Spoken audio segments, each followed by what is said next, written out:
एक रिक्शे वाले का लड़का, बेहद गरीब परिवार का लड़का, पिता रिक्शा चलाते थे, भविष्य तय था कि बच्चे को भी रिक्शा चलाना है। पूरे परिवार में, पूरे संसार में यह बात तय थी कि अब लड़का बड़ा हो रहा है, पिता के साथ रिक्शा चलाएगा। पिता के पैरों में घाव हो चुका है, कमाई बहुत कम है घर की।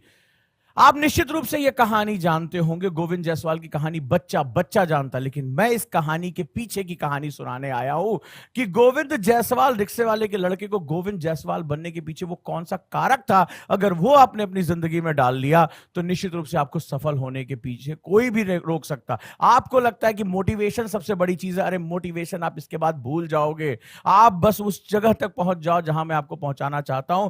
तो गोविंद जायसवाल जो आईएएस बने, ऑल इंडिया रैंक 22 साल की एज में, जब हम आईएएस बनने का सपना भी नहीं देखते, हम प्लानिंग करते हैं, तब ये पिता इसके रिक्शा चलाते थे। मात्र 22 साल की उम्र में यूपीएससी क्रैक करके इसने इतिहास रच दिया। ये कहानी आप सभी जानते होंगे, इंटरनेट पर ये कहानी बहुत वायरल है। ये कई ऐसे यूथ के लिए एक प्रेरणा स्रोत है जो अपनी जिंदगी को बदलना चाहते हैं, अपने माता पिता की जिंदगी को बदलना चाहते हैं, जो दुनिया को दिखाना चाहते हैं कि वो कौन है। लेकिन अब इस कहानी के पीछे की एक कहानी मैं और सुनाने जा रहा हूं कि गरीब घर का लड़का, जिसके बारे में कहा जाता है रिक्शे वाले का लड़का रिक्शे वाला ही काम करेगा, वो लड़का आईएएस बनने का सिर्फ सपना नहीं देखता, आईएएस बन जाता है। वो कहानी जानना आपके लिए बहुत जरूरी है, और उस कहानी में जो छिपा हुआ मैसेज है वही आपका वो पहला चीज है जहां से आईएएस की तैयारी शुरू होती है। तो कहानी तब की है जब गोविंद जायसवाल 11 साल के थे, पढ़ने में ठीक ठाक थे, मन में लगन था। और गरीब आदमी जानता है कि या तो रिक्शा चलाएंगे, गरीबी में जिएंगे, या कुछ अपनी शिक्षा के दम पर हम कुछ हासिल करके चले जाएंगे। गरीब और मध्य वर्ग के परिवार के पास सबसे बड़ी ताकत ही उसकी एजुकेशन होती है,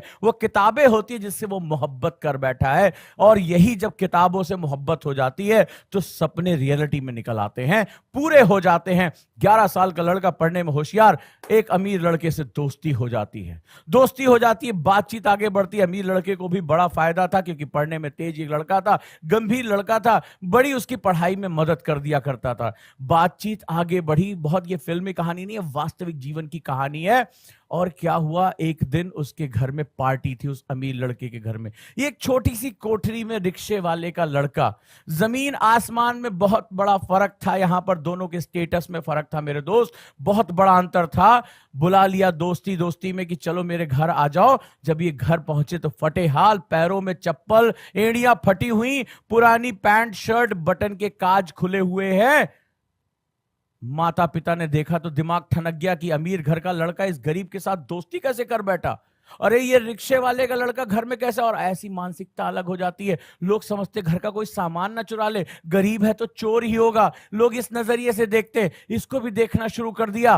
अरे ये हमारे सोफे पे कैसे बैठ गया, ये ग्रीस लगे कपड़े पहन के दुकान से आया था रिक्शा बनाने में मदद करते अपने पिता की। बुरी हालत थी, पैर फटे हुए, पैर गंदे, चप्पल पुरानी, घिसी हुई, शर्ट घिसी हुई, सोफे पे बैठ गया अमीर आदमी के। घर में बवाल मच गया, घर में बवाल मच गया। और घर वालों ने हाथ पकड़ के घर से निकाल दिया, हाथ पकड़ के निकाल दिया। फिल्म की कहानी नहीं है, सच्ची कहानी है। ये जानो कि किताबों और नोट से पहले भी जीवन में कुछ और होता है। आज ये समझ जाना, और समझ जाओगे तो ये जान जाओगे कि आइए इसकी तैयारी करते कैसे हैं। और अगर ये जान गए तो पूरी दुनिया तुम्हारे खिलाफ खड़ी हो जाएगी। इनके खिलाफ खड़ी हो गई, रोक नहीं पाई, तुम्हें भी कोई रोक नहीं पाएगा। बस आज ये मर्म समझ लो, घर वालों ने बेइज्जत करके निकाल दिया, निकाल दिया बेइज्जत करके। रहा यहां से, गरीब आदमी सोफा गंदा कर रहा है, कालीन गंदी कर रहा है, मेरा बच्चा बिगड़ जाएगा। कहते हैं ना गरीब आदमी, अरे मत रहो, ये डर्टी लोग हैं, ये गाली देते हैं, ये ऐसा करते हैं। यार घर से निकाल दिया, और निकाल दिया, और साथ ही साथ कहा कि दोस्ती नहीं होगी, दोस्ती तोड़ो, ये दोस्ती हो ही नहीं सकती है। पता नहीं कैसा लड़का है, कहां से आया है, कैसे घर में घुस गया, क्या चुरा ले जाएगा। 11 साल के लड़के को यह सब कुछ सहना पड़ा, यह अपमान सहना पड़ा उसको। हाथ पकड़ के घर से निकाल दिया। जो दोस्त कल तक बराबर थे, एक टिफिन में खाना खाते थे, आज जिंदगी में अमीरी और गरीबी का अंतर सामने आ गया। और सामने आ गया तो समाज का पहला चेहरा उसको देखने को मिला। दिल टूटकर बिखर गया। हमारा भी टूटता है, आपका भी टूटता है, दुनिया में सबका टूटता है। लेकिन जो हौसले वाले होते हैं ना, इसी टूटे दिल को जोड़कर अपनी ताकत बना लेते हैं। इसने इस अपमान को बहुत पॉजिटिवली लिया। हाथ पकड़कर घर से निकाल दिया गया, क्या क्या बुरा भला नहीं कहा गया, लेकिन इस गुस्से को खुद में दबा लिया। और मैं हमेशा कहता हूं, जिसने अपना गुस्सा पाल लिया उसने तो एक शेर पाल लिया। और जिसके बगल में शेर चलता ना, उससे कोई भिड़ता विड़ता नहीं है। तो गुस्सा एक शेर की तरह होता है, बस गुस्से को पालना सीखो। जिस दिन तुमने जंजीर में कुत्ता नहीं शेर बांधना शुरू कर दिया, उस दिन दुनिया में कोई तुमसे आंख नहीं मिला पाएगा। और यही कहानी है गोविंद जायसवाल की। गुस्से को पाल लिया, 11 साल के लड़के का दिल टूटा, अपमान सहना पड़ा, समाज का चेहरा देखा। कैसा होता है, यारी दोस्ती सब किनारे, स्टेटस बहुत बड़ा मैटर करता है, ये कमाना पड़ेगा। नाम के साथ रिक्शे वाले का लड़का चिपक गया था, बैठा लिया दिमाग में, और अब समझ लिया कि इस अपमान का बदला लेना है। इस अपमान का बदला लेने लड़कर नहीं, स्टेटस को उठाकर, किसी को गिराकर नहीं, खुद को उठाकर, किसी को तोड़कर नहीं, खुद को बनाकर गोविंद जायसवाल ने अपने आप को सफल बनाने की प्रतिज्ञा कर ली। बिहार के गांव-गांव की मिट्टी मिट्टी में सिविल सर्विसेज है। सुना था, देखा था, सोचा था कभी आईएएस बनूंगा, ख्वाब था। अरे आपका भी ख्वाब होता है, फलाने का भी ख्वाब होता है, हर कोई ख्वाब देख सकता है। ख्वाबों पे कौन सी रोक है? हर समय हम सोचते सर हम आईएएस बन जाएंगे, हम ये कर देंगे, हम आईपीएस बन जाएंगे। गली गली ख्वाब हैं, लेकिन ख्वाब जब चोट लगती है तो जुनून में बदल जाता है। गोविंद जायसवाल ने अपना जीवन में इसको जुनून में कन्वर्ट कर दिया।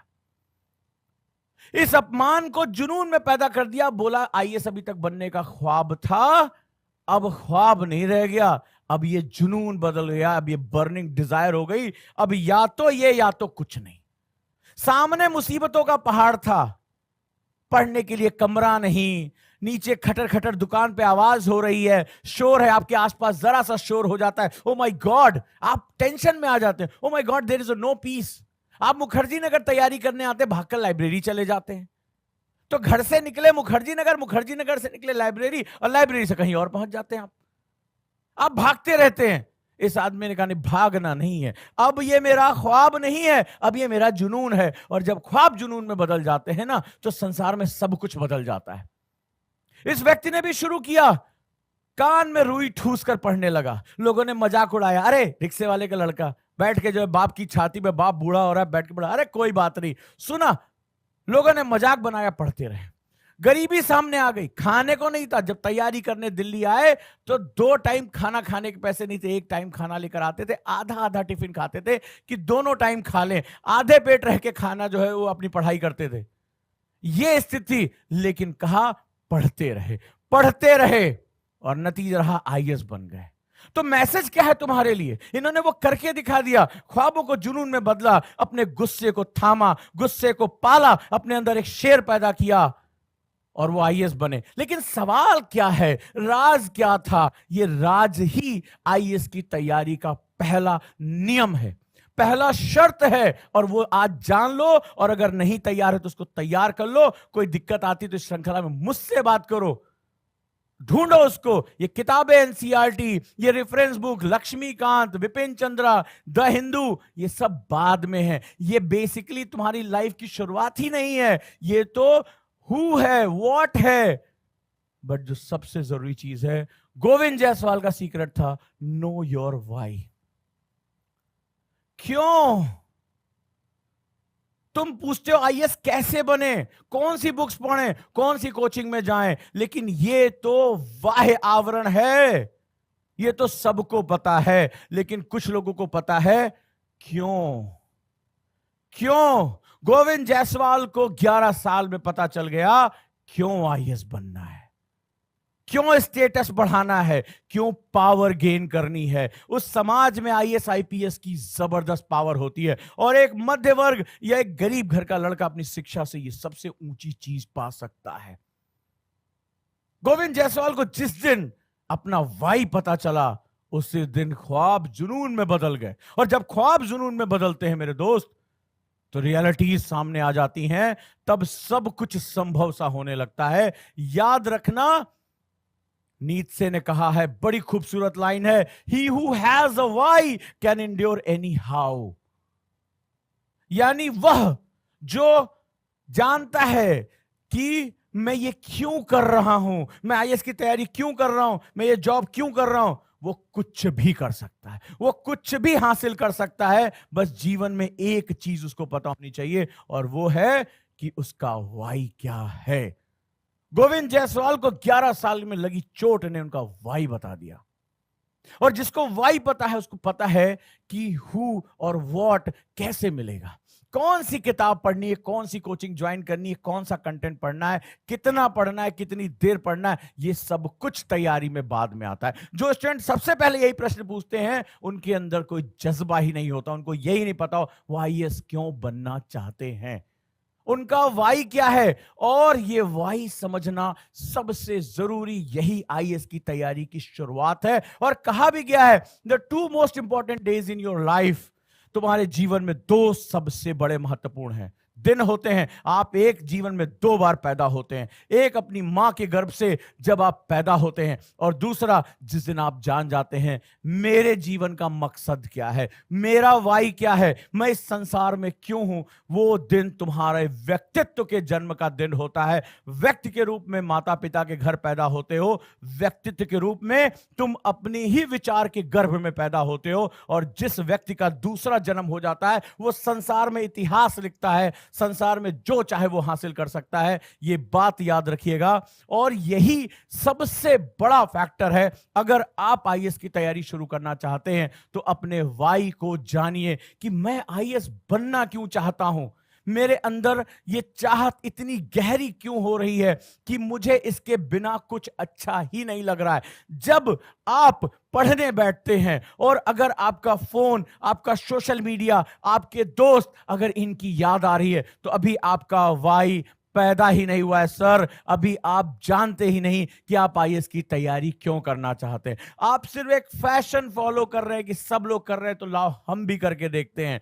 जिस दिन तुम न्यूज़पेपर ना पढ़ो और तुम्हें बेचैनी होने लगे, उस दिन समझ लेना तुम्हारा वाई पैदा हो गया है। तो रेदर देन जानने की एनसीईआरटी क्यों पढ़े, फलाना चीज क्यों पढ़ें, बिपिन चंद्रा कब पढ़ें, उससे पहले ये तुम जानो कि तुम आईएएस की तैयारी करना ही क्यों चाहते हो, और ये वाई जानना जरूरी क्यों है। गोविंद जायसवाल गरीब थे, सबने विरोध किया, पैसे नहीं थे, संसाधन नहीं थे, यही तो मुश्किलें हमारी, पढ़ने का माहौल नहीं था, घर में कोई गाइडेंस नहीं था, यही तो सबसे बड़ी मुश्किलें हैं। लेकिन जब आपको आपका वाई पता चल जाता है तो सबसे पहले जब कारण पता चलता है ना तो आपका इमोशनल जुड़ाव हो जाता है। और एक बार किसी चीज से आप इमोशनली जुड़ गए ना, किसी चीज के साथ आप बहुत अटैच हो गए ना, तो फिर उससे अलग होना बहुत मुश्किल है। ये दुनिया का सबसे मजबूत जोड़ होता है। इसके लिए लोग अपनी जान तक दे देते हैं। जिनको अपने राष्ट्र से प्यार है, अपने परिवार से प्यार होता है, जिनके साथ इमोशनल अटैच होता है, इंसान अपने प्राण, जो सबसे बड़ी चीज है, वही देने में संकोच ही नहीं करता है, वो ये भी दे देता है। तो अगर आपको अपने सपनों के साथ अगर इमोशनली जुड़ाव हो जाता है ना, तो फिर दुनिया की कोई ताकत आपसे लबासना नहीं छीन सकती, चाहे कुछ भी कर ले। लबासना नहीं छीन सकती, आपकी आंखों से अब लबासना निकलेगा नहीं, लेकिन उसके लिए आपको जानना पड़ेगा कि आपका वाई क्या है, क्यों तुम आईएएस बनना चाहते हो। खोजो इस चीज को, क्यों तुम्हारे मन में बेचैनी है आईएएस बनने की, क्यों लबासना पहुंचने की बेचैनी है। ये जितना गहरा होता जाएगा उतना ही तुम्हारा इमोशनल अटैचमेंट जुड़ता जाएगा। दूसरी चीज हो जाएगी, जब तुम्हें वाई पता चल जाएगा, इंपावर हो जाओगे। इंपावर मतलब कि जब लगता है इतनी भीड़ है, मेरा सिलेक्शन होगा कि नहीं होगा। जब कोई आपके कान में कह रहे हर कोई आईएएस नहीं बन पाता है, बहुत टॉप लोग आईएएस बन पाते हैं, अरे तुम्हारा थोड़े ना होगा, तुम कोई गोल्ड मेडलिस्ट थोड़े ना हो। जब शादी ब्याह परिवार, वो आदमी जिसने 10वीं की परीक्षा भी ढंग से नहीं दी वो भी तुम्हें आकर ज्ञान देता है, अरे बाबू आईएएस की तैयारी ना करो, बड़ा मुश्किल एग्जाम है, कोई छोटा मोटा एग्जाम देख लो, तुमसे भी कहा होगा किसी ना किसी ने।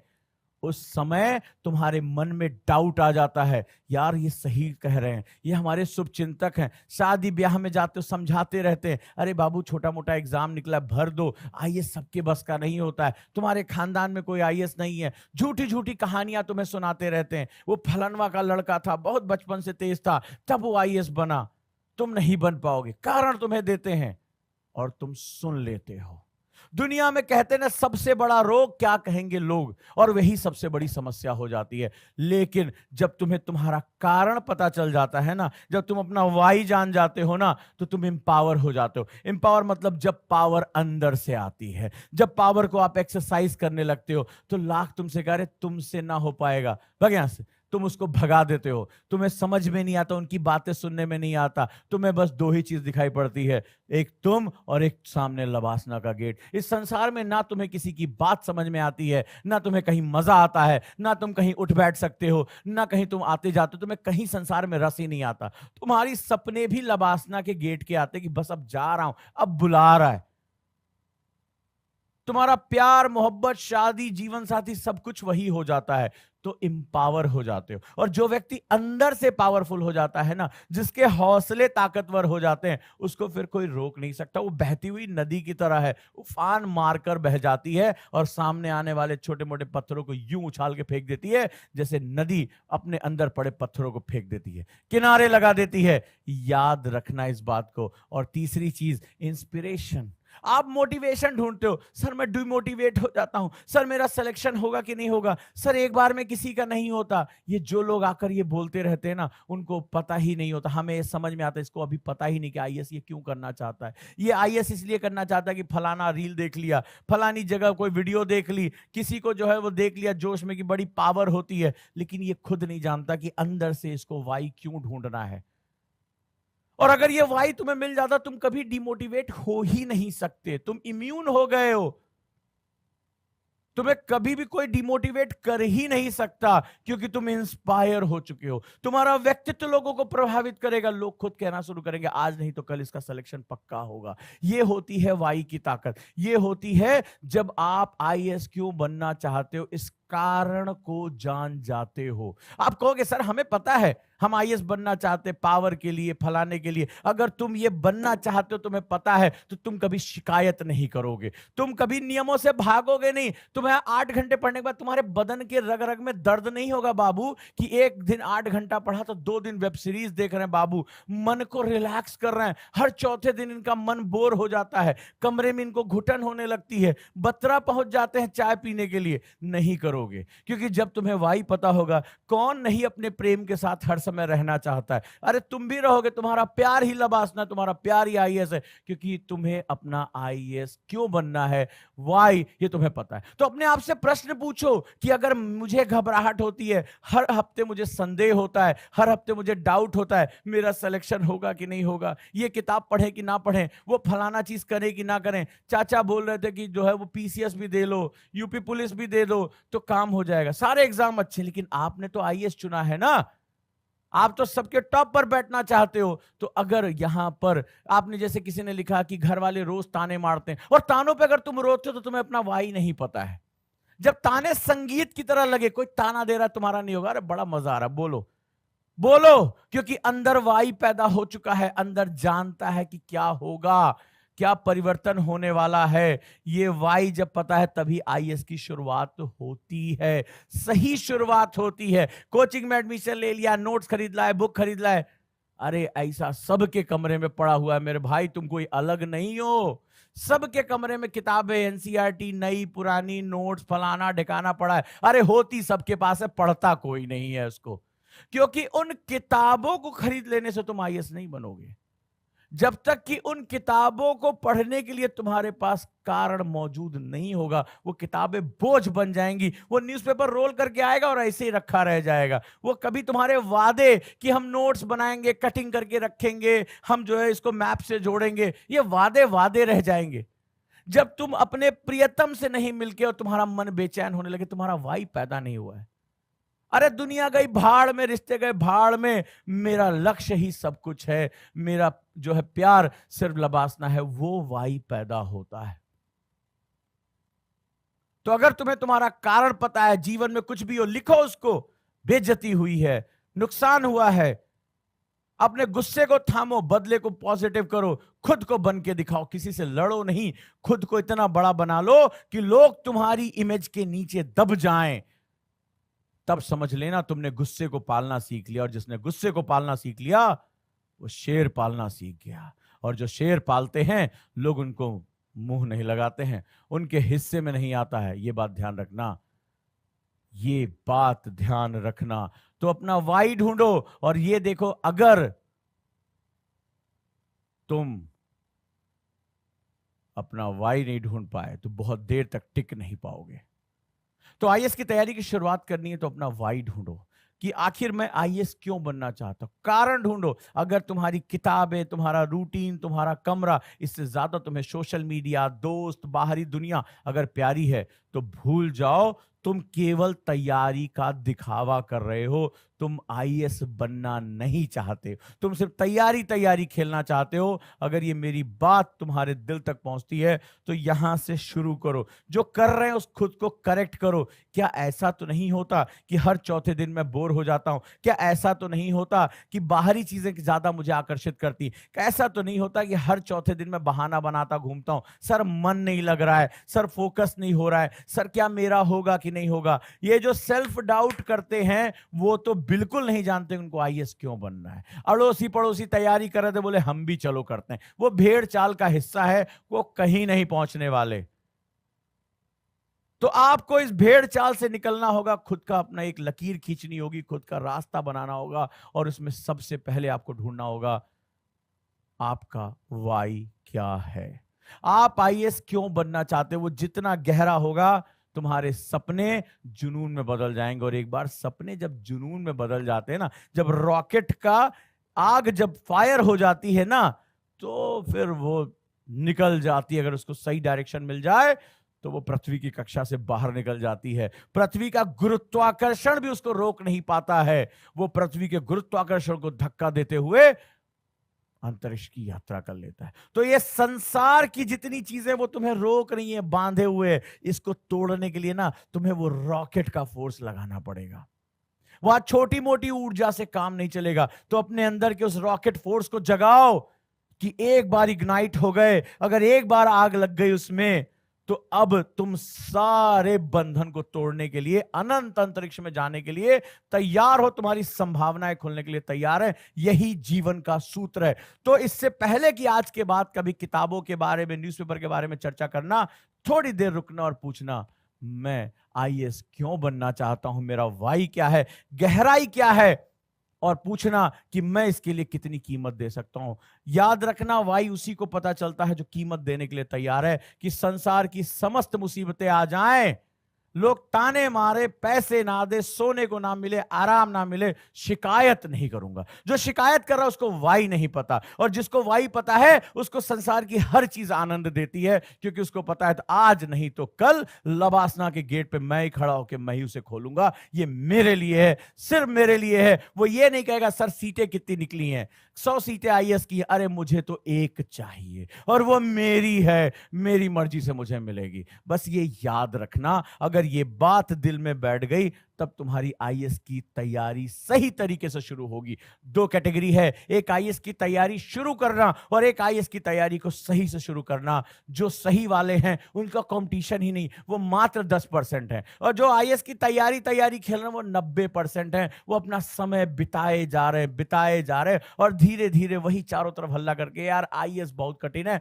सबका नहीं होता। जो आज तुम्हारे ज्ञान देने वाले फूफा चाचा मामा ताऊ हैं, वो भी कभी इसी तरह की कैटेगरी में शामिल थे। उनसे नहीं हुआ तो दुनिया को जाके बोलने तुम्हारा भी नहीं होगा। ये बात मेरी याद रखना, ये बात मेरी याद रखना, और यही सत्य है। तो आज समय निकालो और खुद से पूछो कि मैं कहां हूं, और तैयारी शुरू करनी है तो आज आप प्रहार करते हैं। शुरू होने जा रहा है 1 साल का बैच 7 मार्च से ऑनलाइन तरीके से, जिसमें NCERT, current affairs, test series, CSAT, ये सभी कुछ मिलने जा रहा है। प्रहार 2025 प्री कम मेंस का बैच, आ जाओ, जुड़ जाओ। और एनसीईआरटी प्रारंभ हो रहा है मात्र 499 में, ऑनलाइन में पढ़ाई शुरू करो। और दोस्तों, जो सबसे महत्वपूर्ण है, अपने आप को बदलो, जैसे गुरुकुल के बच्चे बदल रहे हैं। इसमें कई बच्चे जिन्होंने जीवन में कभी योग नहीं किया, कभी मेडिटेशन नहीं किया, ध्यान नहीं किया, लगातार हम गुरुकुल में ये सारी प्रैक्टिसेस कर रहे हैं और धीरे धीरे इनके जीवन में सकारात्मक परिवर्तन आ रहा है और आता ही चला जा रहा है। एक साथ खाना खाना, एक साथ योग करना, पढ़ाई करना, लाइब्रेरी में बैठना, देर तक पढ़ाई करना, यही गुरुकुल है। और कल तो हमने बड़ा ही अद्भुत कार्य किया। कल हमने पढ़ने के एक तरीके को बदल दिया। कल हम एक हाट में जाते हैं जहां पूरे भारत के ग्रामीण क्षेत्र से जो है कलाकार आए थे, जो हम किताबों में योजनाएं पढ़ते थे, कल हमने प्रैक्टिकली उसको देखा। तो गुरुकुल इसी का नाम है। तो आ जाइए, गुरुकुल का मार्च बैच अनाउंस हो रहा है। बहुत जल्दी अपना बोरिया बिस्तर उठाइए और गुरुकुल नोएडा आ जाइए। तो दोस्तों, अब सोचना किस बात का है, अगर आप मेरे साथ अपनी काउंसलिंग चाहते हैं तो आप 8750711100 पर कॉल करिए और मेंटरशिप जरूर ज्वाइन करिए। एक मेंटर अगर आपके साथ रहेगा तो आप कभी जीवन में रुक नहीं पाएंगे, आप आगे बढ़ते जाएंगे। आपको लगातार धक्के की जरूरत पड़ती है, तो ये मेंटर अपने साथ ज्वाइन करिए। और ये जो बुक्स है प्रीलिम्स फाइटर की, ये आपके मेज पर होनी ही चाहिए। तो सोचना नहीं है, ये किताबें आपके लिए बहुत जरूरी है। इस नंबर पे कॉल करके आप बुक्स को मंगा सकते हैं। और जो लोग प्रहार में मेरे साथ जुड़ना चाहते हैं, जो एक साल अपने आप को झोंकना चाहते हैं, और वो भी देश के सबसे सस्ते बैच में, उन सभी का बहुत बहुत स्वागत है। बहुत बहुत स्वागत है ऑनलाइन की इस क्लास में। और दोस्तों, प्रहार में आप मेरे साथ जुड़ सकते हैं ऑनलाइन क्लासेस में। साथ ही साथ एक जबरदस्त बैच में शुरू करने जा रहा हूं, कल से इसका शुरुआत करने जा रहा हूं। और मेंस की तैयारी क्वेश्चंस के माध्यम से, आंसर राइटिंग स्किल के माध्यम से। थैंक यू सो मच, आप सभी का बहुत बहुत धन्यवाद। 499 रुपए में देश में इतना सस्ता बैच कोई नहीं पढ़ा रहा है। तो जुड़िए और अपनी तैयारी को अगले चरण में लेके चलिए। सुबह 7 बजे मिलते हैं मेडिटेशन में। आज ग्रेटिट्यूड मेडिटेशन कराया, बहुत लोगों को अलग अलग अनुभव हुए होंगे। अपना अनुभव जरूर शेयर करें मुझसे। कल ब्रेन पावर को बढ़ाने के लिए मैं एक मेडिटेशन कराऊंगा, जिससे आपके दिमाग की शक्तियां बहुत तीव्र होंगी। सुबह 7 बजे IAS विद ओजांग सर के चैनल पे, चैनल को सब्सक्राइब जरूर कर लेना। सुबह मिलते हैं हम लोग। थैंक यू सो मच, आप सभी का बहुत बहुत धन्यवाद। हाय, क्या आप भी IAS की तैयारी करना चाहते हैं? क्या आप PCS की तैयारी करना चाहते हैं? बहुत दिनों से आप स्ट्रगल कर रहे हैं, लेकिन इसके बावजूद भी आपको सफलता नहीं मिली। भागदौड़ करने के बावजूद भी आपको कोई सॉल्यूशन नहीं मिल रहा है। सिर्फ आपका टेंशन बढ़ रहा है, आपका पेशेंस जवाब दे रहा है। इसी टेंशन को दूर करने और आपकी हर एक समस्या का समाधान लेकर आए हम, यानी ओजांग गुरुकुल कैंपस। यहां हम आपको सिखाएंगे IAS और PCS जैसे एग्जाम की तैयारी कैसे आसान तरीके से की जाती है, कैसे डिसिप्लिन फॉलो किया जाता है, कैसे अनुशासन रखा जाता है। अगर आप भी चाहते हैं हम IAS और PCS बने और अपनी जिंदगी के सारे सपने पूरे करें, तो अभी ज्वाइन करें Ojaang Gurukul campus. Because when we support the word selfless, the whole universe will support you endlessly.